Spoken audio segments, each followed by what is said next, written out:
Hello, everyone. My name is Aayati Dashkar. I'm the youth lead for World Women Foundation, the founder of the Queendom Metaverse, and I'm an aspiring writer and an artist. I'm honored to welcome to you this Fireside conversation, which is with the one and only Miss Tania Bryer, an international broadcaster, a philanthropist. Today we celebrate her for her achievements in journalism and tireless efforts to amplify underrepresented voices, drive positive change. Her story is one of true inspiration and resilience and compassion, making her a true world woman hero. And the thing about this is that I first was walking my first time in Cannes last year. I was attending, and just before my panel started, I was walking across Meta Beach, and I saw Miss Tania holding her heels and walking to the Palais. And I was like, hi. And she was talking to someone else and interviewing someone else. And I was like, hi. And she was like, hi. And she waved back to me. And that shows me the kindness that she embodies in herself. She always remembers to wave back at me. And I think that was such a moment for me. And Thank you. I really want to ask you this question. Yes. Did you ever think you will be a TV host and a broadcaster while growing up? And how did it all begin? Well, first of all, Aayati, thank you so much for that amazing introduction.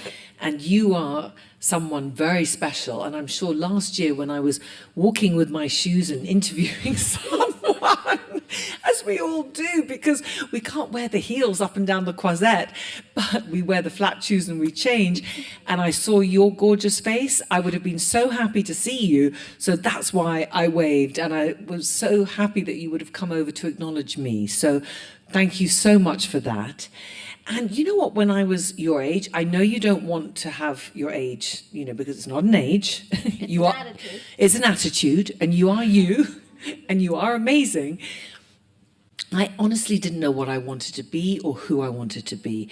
I grew up in a family that were very hardworking. My late father came from South Africa, and his only way out of South Africa was education. So he became a Rhodes Scholar, he studied at Oxford, he then went to Harvard, and then he moved to London. He met my mother when he was studying in Boston, and he became a dentist. And my mother was in public relations, and I have two elder sisters, and we grew up in a family that was very loving and very hardworking. And all I saw growing up were these two incredibly focused, incredibly kind human beings. So I was very lucky. I had a father that did so much, a mother that did so much. They also, because my father grew up in South Africa when apartheid was in rule, he grew up with a passion to also make a difference. He saw the wrong side of humanity. So he was determined in his own life, and he did this through youth and music. So they created the International Foundation of Youth and Music, and they had international festivals every year when I was growing up, and they had musicians from around the world, and they wanted to promote international understanding through youth and music. So that was the world that I was growing up into, but I didn't quite understand where I fit into it. I didn't know what I really wanted to do, what my place was. Then I got the opportunity to study at Georgetown University in Washington, D.C., and I was at the School of Foreign Service there, and I was studying international politics. And I loved being in the US, and I loved learning about all different cultures. I loved learning from a place where you're not afraid to want to succeed. I think in America there is an attitude, and it still exists today, that you can be dynamic. If you have a dream, go for it. And so I started to look around and lose my shyness. No one believes me, but actually when I was 16, 17, I was very shy.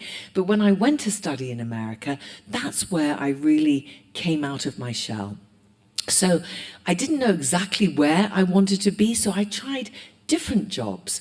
I worked in advertising. I started my own company.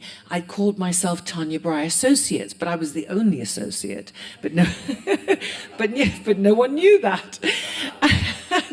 And I was trying all sorts of different fields, but I wasn't quite sure. And then one day, I was invited into Sky News. And I was about 24, 25, and they invited me in. It had just started at the time, Sky TV, and they were looking for someone to work behind the scenes. And I thought, oh, maybe I'll have a look at the world of television, see what's happening.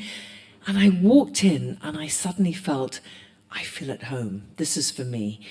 And I spoke to the head of news at that point, and I was saying I'd love to learn behind the scenes. I'd love to learn from the ground up how television works. And it was back in the 90s, so we didn't have all the platforms then. So it was all about linear television. And he said to me, we have an opening. I don't know if you're interested, but we need a weather girl, and we need her in 2 weeks, and we need you to study the next few weeks so that you can come live on air. Are you interested? So, oh, this is crazy. So I said, do you want to audition? So they auditioned me, and they said, okay, you're going to be live on air in a couple of weeks. Go and speak to the meteorological center, learn what you need to learn, and come work for us. So literally a few weeks later, I was very earnestly looking at my notes and learning about what was happening in weather systems. And there I was, live on television. And I thought, well, either I'm going to sink, I'm going to swim, I've got to talk, I've got to not talk. But from that moment, I knew I'd found my home. That's amazing. That story really, it's very powerful how you found your place so slowly but surely, right? And I think, Miss Tania, I'm very sure you know that you have a lot of influence. You do have a lot of influence, and young people like me look up to you. So what I'm really trying to ask is, what does influence mean to you, and how do you leverage it as a philanthropist and an international broadcaster? So influence means a lot to me. It's so important. I've been influenced by so many different people in my lifetime. So if I have any tiny bit of influence on other people, I want to make sure that it's right. And as you say, to leverage it in the right way. So whatever I'm doing or whatever I'm speaking about, whether it's in my work, whether it's in the charities that I support, I really try and make sure that it's coming from the right voice. And that's got to be my voice, and it's got to be authentic, and it's got to be honest, and I have to really trust my own instinct, because if I can trust myself, then I can help in a way to influence others. And your influence is really powerful as well, right? Everyone, I especially look up to you, and I really want, because you're so experienced, you have a lot of years at workspace, you've been in the television industry for a very long time. So I really want to ask you, can you share a specific instance where you have seen the see it, do it, and be it in principle in action, either in your own journey or your mentors? You know what? I think the see it, be it, do it, I think I say to myself probably every day. You know, so I have worked in the industry a long time, and I have a lot of experience. What I can say to those that are coming up in the industry is see it for yourself, be it for yourself, not for anyone else, and do it for yourself. Because if you're doing it for others, it's not going to work. If you compare yourself to others, that's not going to work. You're going to have to see it yourself. I mean, I grew up loving interviewers like Oprah Winfrey, the Barbara Walters, the Diane Sawyers. To me, and in the UK, Michael Parkinson, because they listen. They actually listen to what the person they're interviewing is saying. And I think that's so important in our business. Too often, you have journalists that are just asking, but they're not listening. And the key is to really listen to the person you're interviewing. What are they saying? Why are they saying it? And how you can amplify that voice and think about what your audience really wants to know from that person. I've had so many different experiences in my career so far, but what I have learned is that it has to be down to me. I have to see it in myself and not anyone else. And yeah, I think at least that you're a very powerful, influential person, and I see myself in me as well. And I thank you for that you say that you have to see yourself in it, because I've always compared myself. Am I good enough for them? No. Am I good enough for that? Yes. No, don't. You mustn't. Of course you're good enough. You are you. You don't want to be anyone else. You're unique. And that's what I say to my peers or anyone if they ask me. Don't worry about what everyone else is doing. Don't worry about if they're succeeding or not succeeding, because if you're busy looking at everyone else, you're going to forget about yourself. And you are good enough. We are good enough. You know, in my career, I've been told no so many times, I promise you. I've been rejected so many times. I've been put down so often. You can't do this. You look like this. We don't want you because you look like this. We don't want you because you're a woman. We don't want you because you're... And I was just astounded. And I thought, you know what? I'm never going to give up. And this is only going to make me stronger. And I'm only going to prove to myself that I can do it. It doesn't matter about the others. I need to prove to myself, and you are good enough, and you can do whatever you want.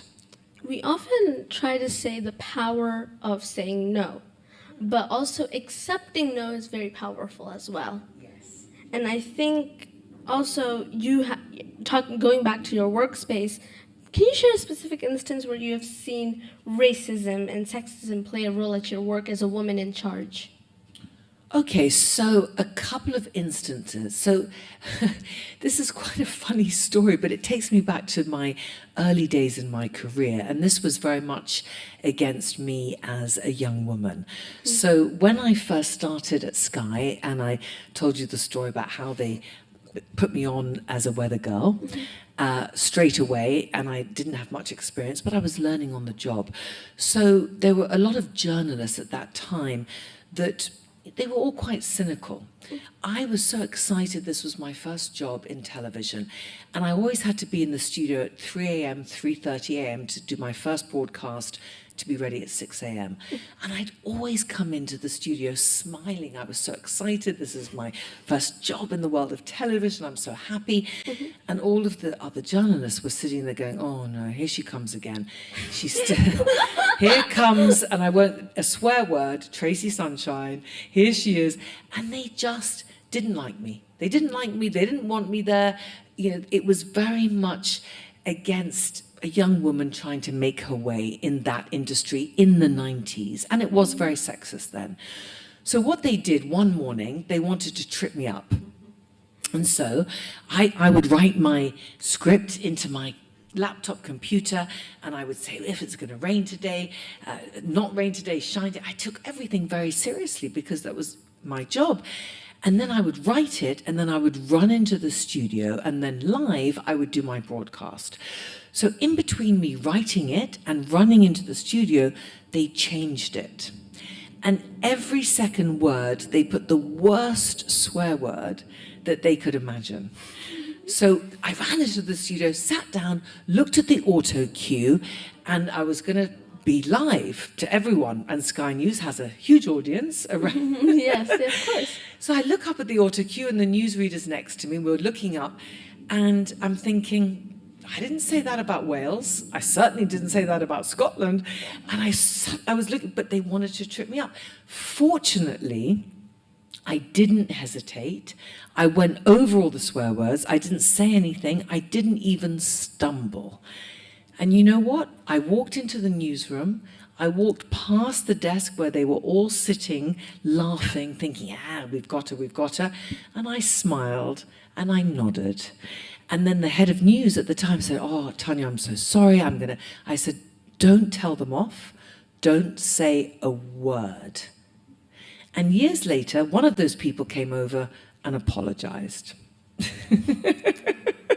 So I went through a lot, honestly, to prove myself. And every time everyone was like, no, you can't. No, you can't. You're this, you're that. You're a young woman at that time. You can't do this. You can't do that. You look like this. You look like that. And you know what? All I could do was try and prove them wrong by working as hard as I could. And sometimes people hurt you for who you are, really. And I think for the part of you that you can't change. Yeah. And we might, and I really say this all the time, we might not be the same, but we are equal. Of course we are. Yes. And I think, so the question is that how do you ensure your own actions and initiatives contribute positively to the communities and causes you are passionate about? So again, I try to look at myself, where I'm coming from, and where I feel the need or the hope that I can make a difference. And I think where I'm lucky is my upbringing. Because of my upbringing and because of the parents I had, they always said to me, we're all human beings. We're not this, we're not that, we're not male, we're not female, we're not from this culture, not from that culture. We are all the same. And that was drummed into me from day one. So with everything that I do and the actions that I take, whoever I'm interviewing, whatever charity I'm helping, I'm coming to it from that position. I genuinely believe that we are all equal. Doesn't matter where you come from, who you are, what gender you are. We are all on this planet together. And it saddens me to see the conflict that we're living in today. And it saddens me to see people treating each other without the common humanity. It's true. The world has a lot of wars, climate change. It's affecting so many girls who are getting displaced because of war, climate change. So because this panel is about to come to an end. Oh, already? Not yet to an end. 2 minutes. What advice would you give to individuals who lack creativity to struggle to tap into their creative potential because you might get lost in the glitter and glamour of the media world? And so how do you stay true? I think that's such a good question. I think when I first started in the industry in my 20s, which was a long time ago now, I was caught up in the glitz and glamour of the industry. So I was told, go to a premiere, go to an opening, get dressed up, wear this, get photographed, get noticed.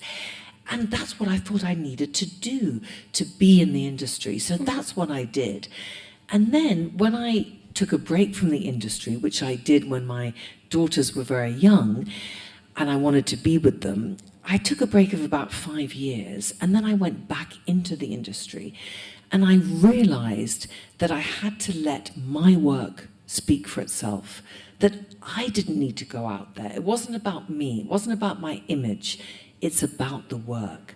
So my advice to those who want to get into this business, who feel they may not be creative or that they need to be more creative, again, just do what you can do, what you're passionate about, what you feel that you can contribute.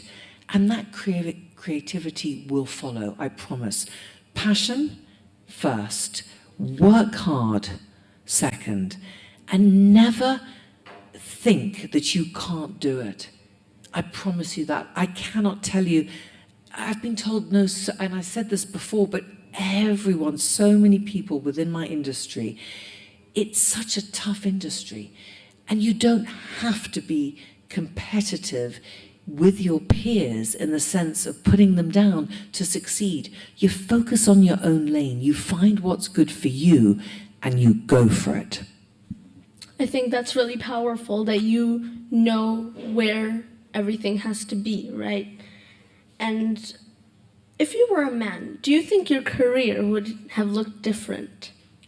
I think it would have looked different. I probably would have got to the platform where I am today much quicker. And I probably wouldn't have had to have gone through all the rejections that I did and all the put downs that I had in my time. I still think that we do suffer sometimes from a form of prejudice in certain areas within the industry, but it's improved so much. It really has. It's completely different now. But it's not something to be happy about or celebrate, right? No, we can't celebrate it because we always need to do more. We always have to have more. And when you were talking about getting a seat at the table earlier, that's what we need to do. If we're lucky enough to be in a position to help, we have to help. We have to make that difference. And we have to help those that need a step. And never celebrate. I never celebrate anything. My family gets so fed up with me. My daughters are like, but Mum, you've just done this, you've just done that. I'm like, yeah, okay, but I need to do this and I need to do that. Recently when I was lucky enough to get the OBE, they were like, Mum, and I was like, yeah, but I've got to do this and I've got to do that. So I never celebrate anything because I feel there's so much to do for everyone. And can you talk more about you getting the OBE? So I was honoured in the recent King Charles III's birthday honours list to receive an OBE, Order of the British Empire, for my work in Cancer Research UK, for supporting that, and the Alzheimer's Society. So my late father suffered from... Oh, thank you. Thank you so much. My late father suffered from Alzheimer's, and it's such a cruel illness and disease. So I was determined to help where I can. And I think cancer is far too prevalent in our society. So I felt very grateful to be honoured. Yeah. And I think, congratulations. Thank you. And I think your ability to be able to drive a conversation is a superpower in and itself. But I want to ask you, if you could have any superpower for 24 hours, what would it be and how would you use it? Okay, so if I could have a superpower, it would be to read people's thoughts, and how I would change it is to make all their thoughts positive. That's a pretty good one. And what's the most embarrassing moment you've had on live television? Oh, I've had so many. Where do we start? I mean, I've had times where they've thrown live to me. I remember one time it was our wonderful Chelsea Flower Show, and they said, oh, Tania, you've got to interview the winner of whoever's garden has won that year. So I was there, and it was early on in my career, all excited, live there, and they said, and here's Tania, and she's at the Chelsea Flower Show, and she's with the winner of the gardens, and they threw it to me, and I turned, I said, congratulations. And I realized he couldn't speak a word of English. That's literally amazing. So that was one. Another time I was reporting at the Oscars. I was on the red carpet at the Oscars. And I was standing there and I was so excited. There I'm at the Oscars reporting live. And I was wearing heels because I wanted to try and look good.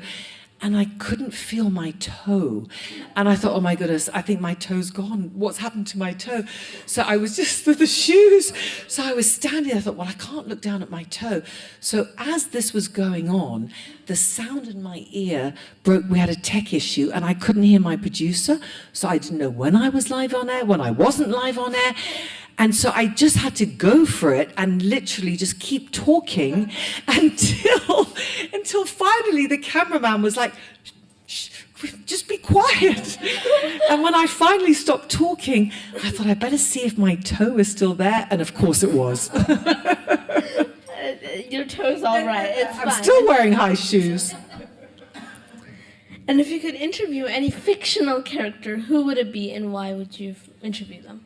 So I'm obsessed with a TV series called Grey's Anatomy, and it's all about doctors, surgeons, and the day-to-day work. And I think the fictional character within that series, Dr. Meredith Grey, I think that I would want to ask her, but all surgeons, fictional or not, just how they do it. You know, how they go to work in the morning thinking we have to save a life. And I think for me, sometimes when I'm nervous to do an interview, or I'm nervous to go on stage, or I'm running around, or I feel a bit overwhelmed, I think, Tania, for goodness sake, you're not a surgeon. You're not cutting into someone. Just grow up. Get a hold of yourself. Well, that's a very interesting. And Meredith Grey is Taylor Swift's cat. Ah, yes. So Taylor likes her too. Yes. Wow, I'm in good company then. And will you please repeat and then complete the sentence? Okay. Power to me is?